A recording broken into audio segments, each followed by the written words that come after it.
اللهم اهدنا فيمن هديت. Assalamu alaikum gbogbo mùtúmù wa. Ṣebí táyé bá ń bàjẹ́ lọ, ìrànlọ́gbọ́n a máa sára ni. Bẹ́ẹ̀ kásìpáyà fìtínà tó jẹ́ tó bá dé tán, àtàbàrà àlítàbàrà oko. Kí wàá lọ́nà àbáyọ? Ali Audatu Ilal Asli. Ká padà sí pilẹ̀. Bó ń ṣe ńlá Muhammad ṣe gbà wá látọ̀dọ̀ ọba Allah. Ìdí abáre táwọn ìlàrí Ọlọ́run tó kù lórílẹ̀ fi pawọ́pọ̀ gbé àjọ Mùsùlùmí The Muslim Congress TMC kalẹ̀ lórí Alikitabu wa Sunna. Àwọn ètò wa rèé. Teskiyatu Nafsi. Wá sí ìfẹ̀mímọ́ lọ́sọ̀ọ̀sẹ̀. Afkar. Àdúrà olóṣooṣù tí lani kúrò nínú làásìgbò ayé. Khuruju fi sabilillah. Ìjáde sójú ọ̀nà Ọlọ́run. Wá sí ìta gbangba olóṣooṣù. Annual lecture. Bẹ́ẹ̀ Islamic Training Program ITP. Ìpàgọ́ ọlọ́dọọdún náà ò gbẹ́yìn. Ṣebí bọ́ọ̀dẹ̀ òdùn. Bí ìgbẹ́nìlú rí. TMC tún létò ìrànwọ́ fáwọn tó kù díẹ̀ káàtó fún láwùjọ. Congress Guard. Ètò ìfaralókun. Eré ìdárayá. Àtàwọn ilé ẹ̀kọ́ tí múṣemúṣe rẹ̀ dá múṣemúṣe. Ní díẹ̀ nínú akitiyan The Muslim Congress TMC. Kìlómítà 129 Adéọjọ́ bus stop Lagos Ibadan Expressway Bolúwàjí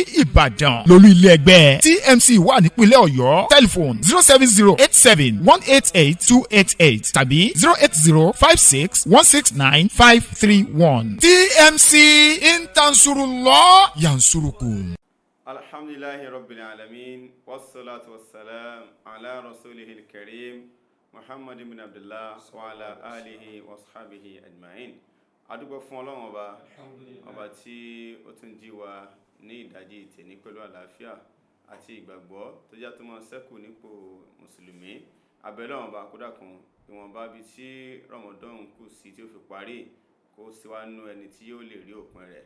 Kó a mọ́tò ṣe tọdún ìní àgbọ̀nfẹ́ nìkọ̀ọ̀kan wa. La ilaha illallah la hawla wala quwwata illa billahil azim.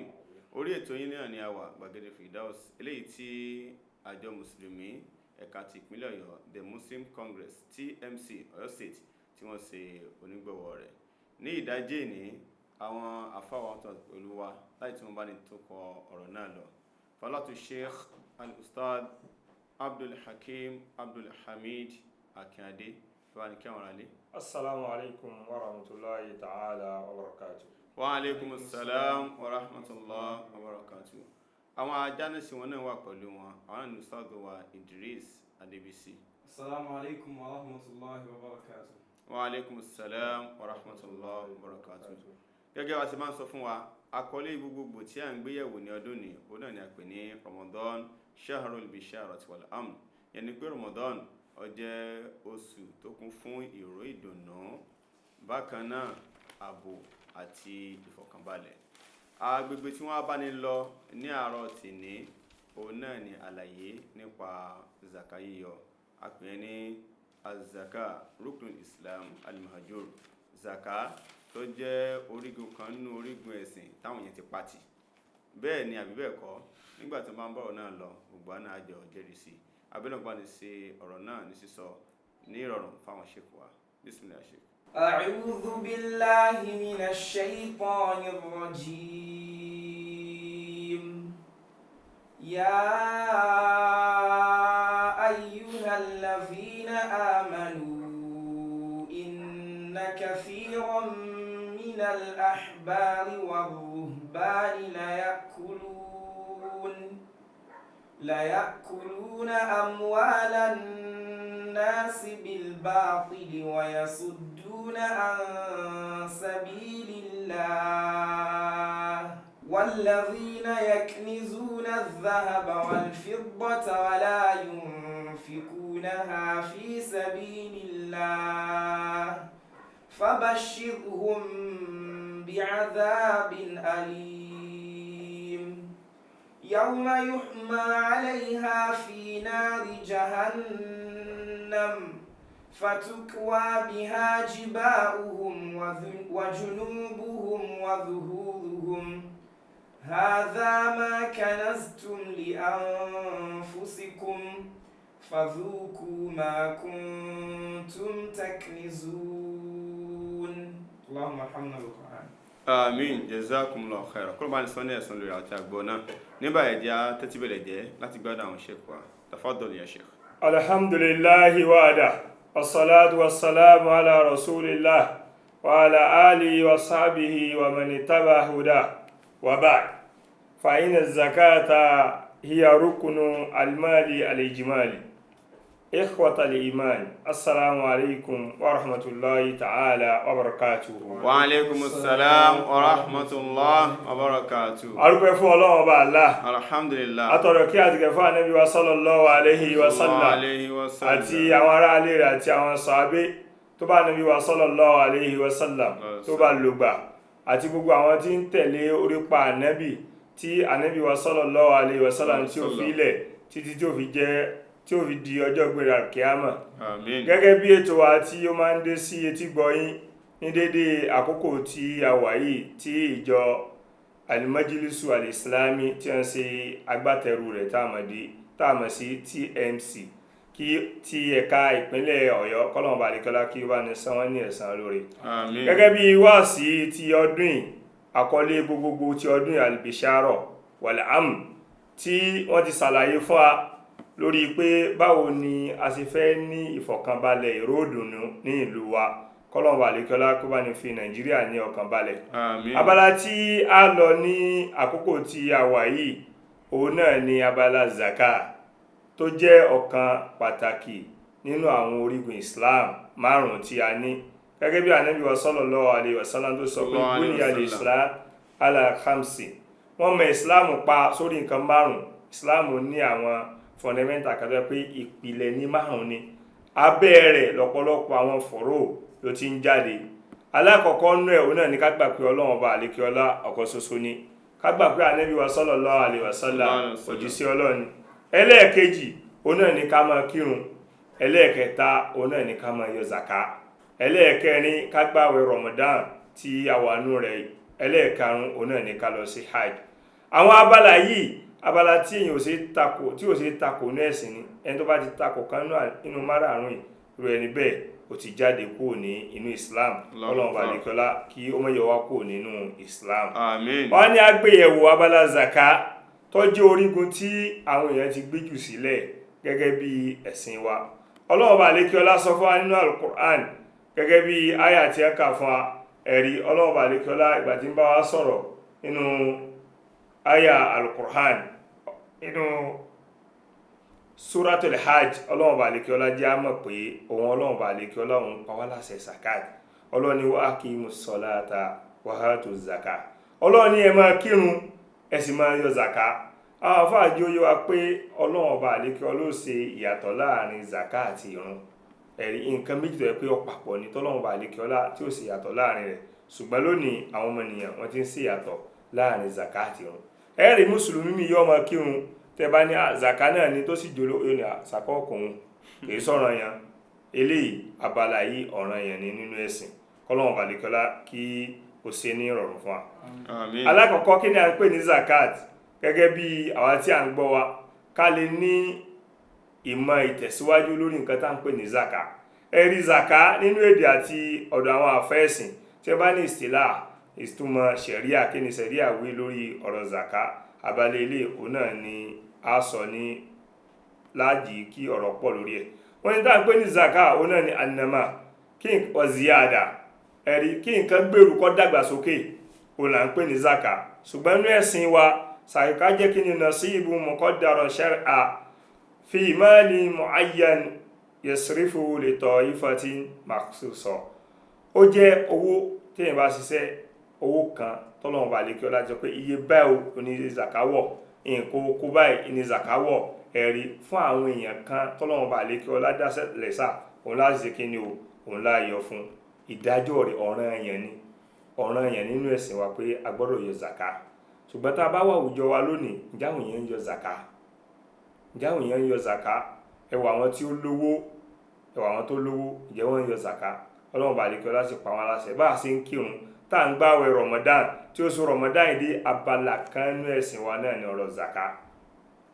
A sì rọ tá a bá ń gbé ètò wa tí a bá ń fi ọkàn bá a lọ gẹ́gẹ́ bí wọ́n ṣe sọ fún wa ní ìpìlẹ̀ pé àwọn nǹkan mẹ́ta wà tánàbí wa sallallahu alaihi wasallam tó bá ní sàdéhùn téèyàn bá ti ń rí ọ̀pọ̀lọ amúnà wà nínú ẹ̀ ní zaka pé zaka ó débẹ̀ tí wọ́n mọ fáwọn èèyàn tí wọ́n ní rẹ́ ní gbàmọ́ tẹ́lẹ̀ sì ṣẹlẹ̀ gẹ́gẹ́ bí ànábì wa sallallahu alaihi wasallam bí ó ṣe sọ lásìkò àfáwà Umar ibn Abdulaziz tó jẹ́ khalifa Islam kọlọ́n bá lè kẹ́lá kí ó bá ní yọ́nú sí. Eléyìí àwọn àyà tó ń sọ nípa zakati pọ̀ gẹ́gẹ́ bí àyà tí a fà wá Ajánásì kà fún wa bismillah. Ya ayyuhalladhina amanu. Ọlọ́run ni mo pè yín olùgbàgbọ́ òdodo. Inna kathiran minal ahbari war-ruhban. Ọlọ́run dájúdájú ọ̀pọ̀ nínú àwọn àáfàá páàdì àwọn ìjọ tọ́lọ́run bá fún ànábì wa Ìsá àti ànábì wa Mùsá alayhi salatu wassalam àwọn aṣíwájú wọn. La ya'kuluna amwalan nasi bil batil. Wọ́n máa ń jẹ owó àwọn èèyàn lọ́nà ìbàjẹ́.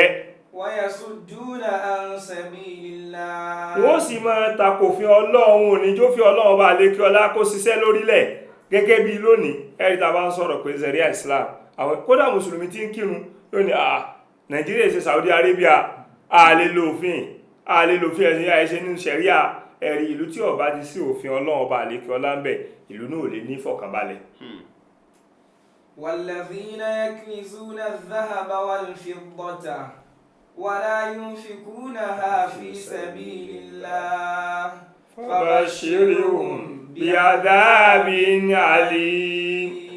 Ọlọ́run bá lékè ọlá wá sọ̀rọ̀ àwọn ẹni síwájú àwọn tí Ọlọ́run bá lékè ọlá ti fún tíà kí wọ́n ṣe lórílẹ̀ bí wọ́n ṣe ń jẹ owó àwọn èèyàn lọ́nà ìbàjẹ́ lọ́nà ẹ̀tọ́ lọ́nà tí ò dáa ọ̀nà tí ò bá òfin Ọlọ́run ní wọ́n fi ń gba owó àwọn èèyàn.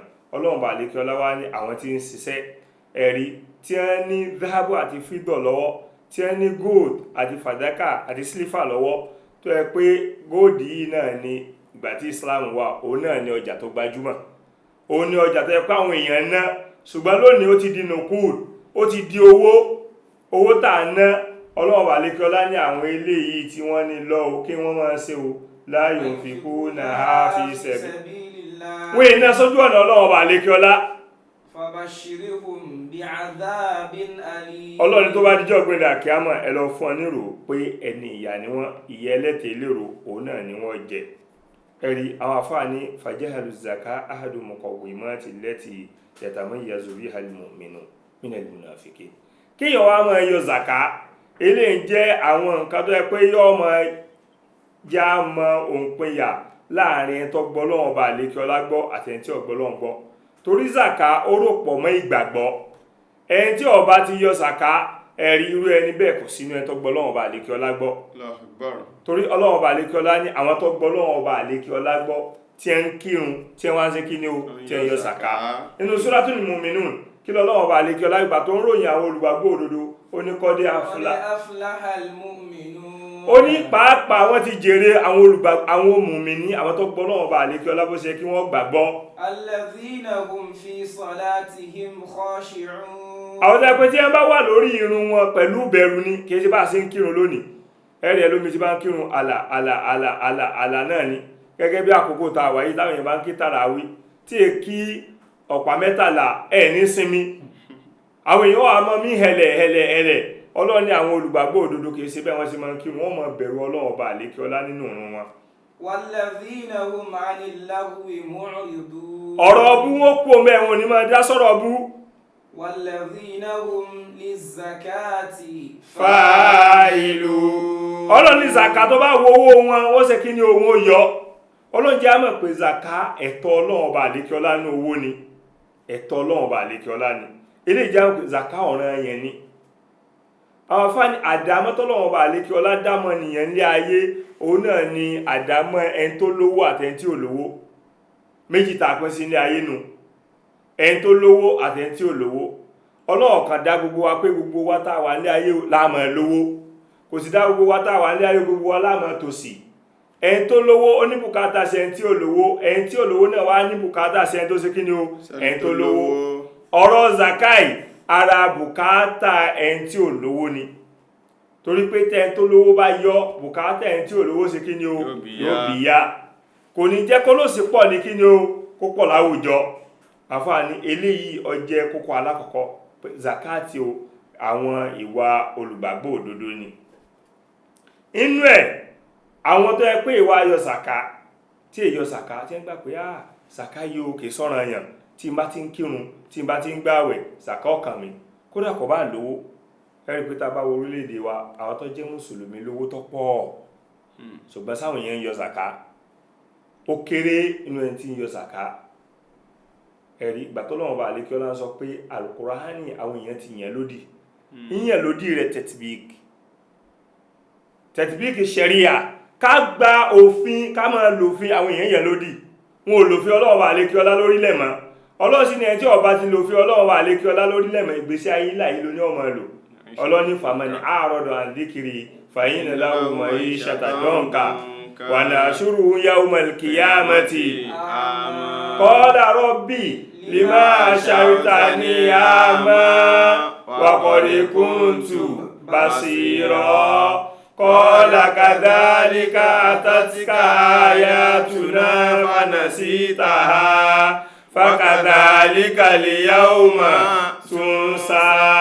Ọlọ́run ẹni tí ó bá ti lò fi Ọlọ́run bá lékí ọlá lórílẹ̀ mọ́ ìgbésí ayé léyìnlá ìlú wọn máa lò inú ẹ̀ ní abala zaka abara ọ̀rọ̀ owó ẹ̀rí Ọlọ́run ẹni tó bá ti gún rí tó lòun ò lo òfin Ọlọ́run mọ́ ìgbésí ayé ìlà ìlú ní ó máa lò àwa tá a wá gún rí tá a láàyò zaka mọ́ ẹ̀rí ìgbésí ayé ilẹ̀ ìlà náà lò ẹ wo jáwọ́ orílẹ̀-èdè wa Nàìjíríà gẹ́gẹ́ bí àpèjúwe táwọn tó bá lówó ẹ̀rí tí wọ́n jẹ́ olówó nú ẹ̀sìn wa nínú mùsùlùmí tí wọ́n bá yọ zaka wọn ǹjẹ́ olóṣì ọ̀pọ̀ mọ̀ olóṣì oní pọ̀ mọ̀ ẹni tí wọ́n bá fún lówó zakati lọ́dún yìí tí wọ́n fún ní bóyá bí olówó kan gbà mí èló náà ni ó sì yọ 1/40 ní gbogbo dúkìá rẹ̀ yóò dá sí 40 yóò sì yọ̀dá kan bí dúkìá bá ṣe wá rí ní ọ̀sán nǹkan tí èyàn ó ṣe kí ni o nǹkan tí èyàn yọ bí dúkìá bá ṣe rí oní ọ̀sán nǹkan tí èyàn yọ èyàn wà wá 1/40 yóò kò fún ẹni tí ò ní ẹ̀rí eléyìí ó jẹ́ abala ẹlẹ́ẹ̀kejì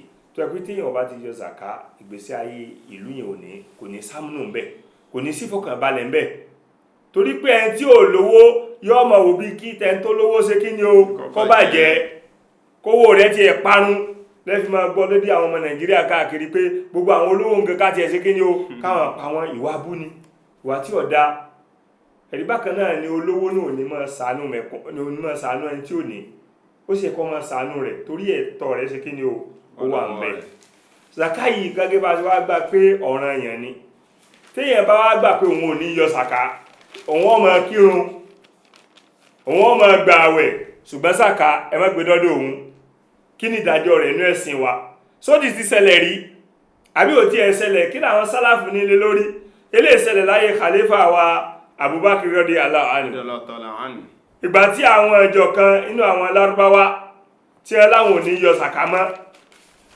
ẹ̀rí wọ́n láwọn ò ní yọ zaka mọ́ pé àwọn ọmọ kírun Abubakar radiyallahu anhu oníláwò fàrí ìní sí òpin yà láàrin tọ́lọ́wọ́n bá àlékí ọlọ́sòpin yà láàrin wọn àwọn àfáà ní ó lé ní ọ̀nà bí 82 tọ́lọ́wọ́n bá àlékí ọlá ti ṣe kí ni tó ti ń sọ̀rọ̀ ọ̀run yóò sọ̀rọ̀ zaka yóò sọ̀rọ̀ ọ̀run yóò sọ̀rọ̀ zaka yóò sọ̀rọ̀ ọ̀run yóò sọ̀rọ̀ zaka ojú òfin yé wá ní ẹ̀sìn wa pé èyàn ò lè máa kírun kó lóun ní yọ zaka bó ṣe ń kírun náà ló ṣe kí ni ó náà ní yọ zaka tí èyàn bá ti ń kírun tó lóun ní yọ zaka ó ti tako orígun kan inú orígun Islam kí wá ní ìdájọ́ rẹ̀ lọ́dọ̀ àwọn àfẹ́ẹ̀sìn ẹ̀rí ittafaqal ulama àwọn àfáà fẹnukò ala man jahada wujuba zaka pé ẹ tó bá ti ní zaka sọ́nà yàn pé àsàkè sọ́nà yàn wà ankara faridiyataha tó gbà pé zaka adé sọ́nà yàn kí lẹ́yìn fẹ́ yọ zaka sí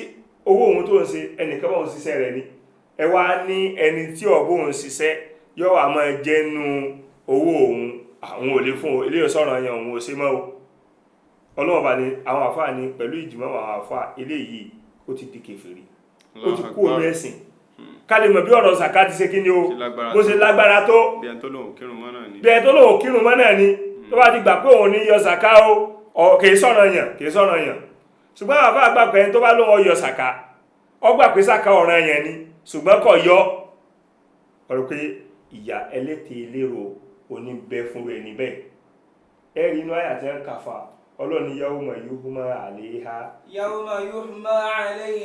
fi nari jahannama. ìgbà tó lọ́n sọ̀tọ̀ yẹn fún wa pé àwọn tí wọ́n náwó wọn sójú ọ̀nà Ọlọ́run tí wọ́n yọ sàká tó bá díjọ́ gbéra kíámà iná wọn wọ́ o àwọn fún wa pé ìyà ẹlẹ́tẹ̀ lérò ọ̀nbẹ fẹ́ni tó gbà pé sàká ọ̀ràn èèyàn ni inú ẹ̀sìn wa ni ṣùgbọ́n kò yọ ẹni pé ẹni tí ọ̀yọ́ náà ó ti ṣe kí ni ó ti ta ló ó ti gbé lẹ̀ kò ṣe mọ́ ó ti gbẹgbẹ zaka yìí kì í sọ̀rọ̀ yàn bẹ́ẹ̀ Abubakar rọ́ọ̀dì aláàánú ìgbà táwọn èèyàn dìde páwọn ọ̀yọ́ zaka mọ́ Abubakar gbógun tiwọn ó láti bí wa sallallahu alaihi wasallam sọ pé umurtu la uqatila an-nas pé umurtu la uqatila an-nas hatta yashhada an la ilaha illallah Ọlọ́run pa mí láṣẹ kí má gbógun táwọn èèyàn ẹ̀rí àwọn tí èsì mùsùlùmí tàbí tí wọ́n jẹ́ ẹlòmíì tó kẹ́kọ̀ọ́ ẹ̀sìn tí ó kọ́ dáadáa yóò wá máa tú sí ọ̀nà bí tí ó yẹ kó tú sí yóò mọ̀ ní Ọlọ́run pa Nábì láṣẹ kókó wọn pa àwọn èèyàn no Ọlọ́run pa Nábì láṣẹ inú ẹ̀sìn wa kọ́ pààyàn Ọlọ́run pa Nábì láṣẹ kó gbógun ti àwọn tó ní àwọn òṣèkí ní mọ́ àwọn ọ̀yọ́ sàkámọ́ títí tí wọ́n fi gbọ́ Ọlọ́run bá lékè ọlá gbọ́ tí wọ́n gbà Nábì wa sallallahu alaihi wasallam gbọ́ tí wọ́n sì máa kírun tí wọ́n mọ̀ yọ sàká àfáwà Abubakar rọ́dẹ̀ aláàánú ó ní táwọn èèyàn bá ń yọ sàká fún Nábì wa sallallahu alaihi wasallam nígbà ayé rẹ̀ tó yẹ pé ìtí ẹ ń yọ ọ́dà gẹ́gẹ́ bí kéèyàn fi okùn sọ́rùn ràkúnmí ọwọ́ àánú tí ẹ máa yọ fánàbí tí ẹ bá kọ̀ tí wọn yọ orí ẹ̀ òun gbógun ti wọn torí ẹ̀ Islam kìí ṣẹ̀sìn agbárí Islam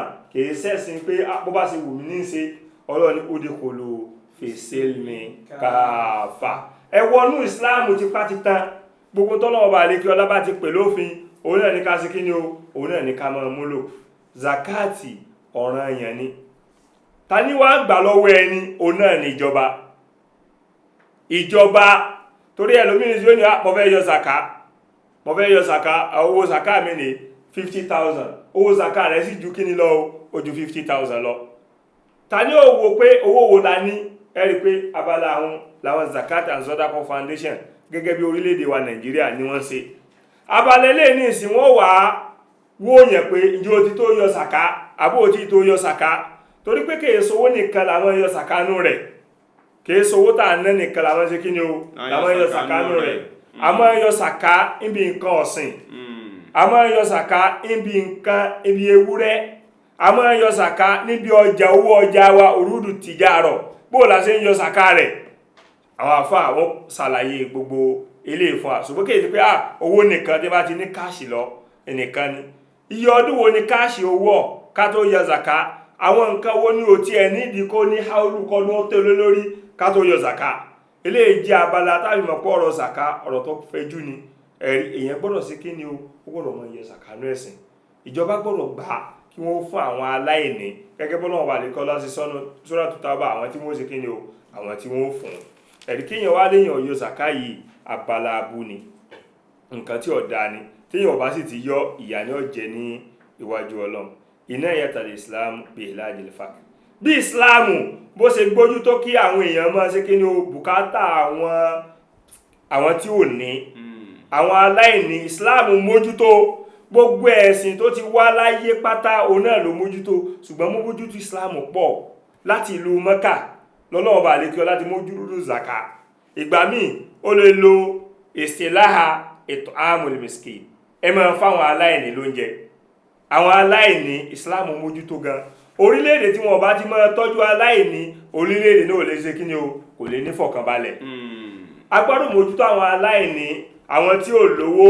a gbọ́dọ̀ mójútó wọn kì í wá sàwọn tó ti mú iṣẹ́ báárà níṣẹ́ torí lórílẹ̀-èdè wa Nàìjíríà oríṣiríṣi ni ẹlòmí máa dírẹ́sì ìdọ́ ẹ̀pẹ́ ẹ̀rọ pé òṣìṣẹ́ ìjọba ni iṣẹ́ báárà ló ṣe kí ni o ló mú níṣẹ́ Ìsìláàmù kò ṣe wá lójú ọ̀yìn fúnrú àwọn bẹ́ẹ̀ ẹ̀rí tí Ìsìláàmù ṣe wá àwọn tí ò ní bóun ó ṣe ní táwọn náà ṣe kí ni o táwọn náà mọ̀ yọ zaka téèyàn ọba wá yọ zaka yìí àwọn aburú wo ló lè dálẹ̀ láwùjọ nínú aburú alákọ̀ọ́kọ́ tí ó dálẹ̀ láwùjọ òun náà ni pé tálíkà ò ní fẹ́ràn olówó kò ní ṣàánú mọ́ Ìsìláàmù sì fẹ́ já sí kí ni o ó fẹ́ já ṣàánú kódà Ìsìláàmù sọ pé ìgbà tó lọ́wọ́ bà lékí ọlá tó ń sọ́nà Al-Qur'an nínú Suratul Mudaththir pé ma salakakum fi saqar kí ló dé tẹ́ fi wọ́n ní saqar kí lọ́wọ́ bá lékí ọlá wí. Qalu lam naku minal musallin. àwọn òkírun ni ìtàwọn fi wọ́n nẹ́nu. Wa lam naku nut'imul miskin. àwọn aláìní àwọn ìfún ọlóúnjẹ àwọn aláìní táàjọ ń gbélé tí àwa tí a tó ṣe kí ni o tí ọwọ́ wa tún gbé pẹ́ẹ́lí jù wọn lọ a gbọ́dọ̀ fún wọn táà bá fún wọn ìjọba gbọ́dọ̀ sojúṣe sàká òun náà ni máa mú òsì kúrò ní kíní o láwùjọ kọ́lọ́wọ́n bá lékiọlá kí ó bá ní mú òsì kúrò ní àwùjọ Nàìjíríà tá a wà ká padà síbi Ọlọ́run farrujuhu ila Allah ká padà sọ́dọ̀ Ọlọ́run ká padà sọ́dọ̀ ọ̀rọ̀ Ọlọ́run nílé ayé wa yóò fi ṣe kíní o yóò fi ní ìfọ̀kànbalẹ̀ téèyàn ò bá yọ sàká ìgbésí ayé àwùjọ náà ò ṣe kíní o kò lè ní ìfọ̀kànbalẹ̀ kọ́lọ́wọ́n bá lékiọlá èyí tí a sọ fún wa ní àkókò yìí kọ́lọ́wọ́n bá lékiọlá kí ó fi sínú iṣẹ́ olóore wa àti àwa tí a sọ àti àwa tí a gbọ́ orílẹ̀-èdè wa Nàìjíríà ọlọ́run bá ní tún ṣe àwa mùsùlùmí ọlọ́run bá ní tún wa ṣe ká lè máa tẹ̀lé òfin ọlọ́run bá lékiọlá lórílẹ̀ aqulu ma tasma'un barakallahu li wa lakum subhanaka allahumma wa bihamdik nashhadu an la ilaha illa anta nastaghfiruka wa natubu ilayk. Allahu akbar. Àkọ́ni fọ́lọ́run ọba tó sọ̀rọ̀ fáwọn ustaadu wa láti dánilẹ́kọ̀ọ́ náà kí a sọ fún pé jazakumullahu khairan kúrò bá ní sọ ní ẹ̀sán lórí àwọn àtàgbọ́ náà kúrò jẹ́ kí ọmọ ìjẹba ẹjọ́ fẹ́ nìkọ̀ọ̀kan wa ọ̀rọ̀ náà ti bá a sọ yẹn pé zaka ọwọ́ tí ẹ̀sìn fi mú ọwọ́ tí ó tóbi ni tó sì nípọn so wọn fẹ́ kí a fi ṣeré gbogbo ẹni wọ́n bá ti wọ zaka kórípò ń yọ ẹni tí ọmọ owó àbí òwò kó bìlọ àwọn àfà so wọn á fún ní àlàyé ó dá mi lójú àláwọn ìbéèrè tó pọ̀ lórí tí wọ́n bá ní sọ yìí torí pé ẹgbẹ́ kan tí ọ̀fẹ́ jù ni ẹ jẹ́ àpẹ àwọn ustaadu wa sórí ẹ̀rọ ìbánisọ̀rọ̀ yìí 08052115978 lẹ́ẹ̀kan sí 08052115978 pẹ̀lú ọ̀dọ́lọ́wọ́n bá a tún pàdé ní ọ̀la èmi ọmọ yayin Abdullateef Muhammadu Ghazali Abu Muhsin náà ni mo ti nàgbé fún yín pé assalamu alaikum ورحمة الله وبركاته. اللهم اهدنا فيمن هديت. Asalaamu alaikum gbogbo mùtúmù wa. Ṣebí táyé bá ń bàjẹ́ lọ, ìrànlọ́gbọ́n a máa sára ni. Bẹ́ẹ̀ kásìpáyà fìtínà tó jẹ́ tó bá dé tán, àtàbàrà àlítàbàrà oko. Kí wàá lọ́nà àbáyọ? Ali Audatu Ilal Asli. Ká padà sí pilẹ̀. Bó ń ṣe ńlá Muhammad ṣe gbà wá látọ̀dọ̀ ọba Allah. Ìdí àbáre táwọn ìlàrí Ọlọ́run tó kù lórílẹ̀ fi pawọ́pọ̀ gbé àjọ Mùsùlùmí The Muslim Congress TMC kalẹ̀ lórí Alikitabu wa Sunna. Àwọn ètò wa rèé. Tẹ̀síkíyàtú nafsi wá sí ìfẹ̀mímọ́ lọ́sọ̀ọ̀sẹ̀ afkar àdúrà olóṣooṣù tí lani kúrò nínú làásìgbò ayé khuruju fi sabilillah ìjáde sójú ọ̀nà Ọlọ́run wá sí ìta gbangba olóṣooṣù annual lecture bẹ́ẹ̀ Islamic training program ITP ìpàgọ́ ọlọ́dọọdún náà ò gbẹ́yìn ṣebí bọ́ọ̀dẹ̀ òdùn bí ìgbẹ́nìlú rí TMC tún létò ìrànwọ́ fáwọn tó kù díẹ̀ káàtó fún láwùjọ Congress guard ètò ìfaralókun eré ìdárayá àtàwọn ilé ẹ̀kọ́ tí múṣemúṣe rẹ̀ dá múṣemúṣe ní díẹ̀ nínú akitiyan The Muslim Congress TMC kìlómítà 129 adéọjọ bus stop Lagos Ibadan expressway bolúwàjí Ìbàdàn lólú ilé ẹgbẹ́ TMC wà nípínlẹ̀ Ọ̀yọ́ telephone 07087188288 tàbí 08056169531 TMC intansurullah yansurukum.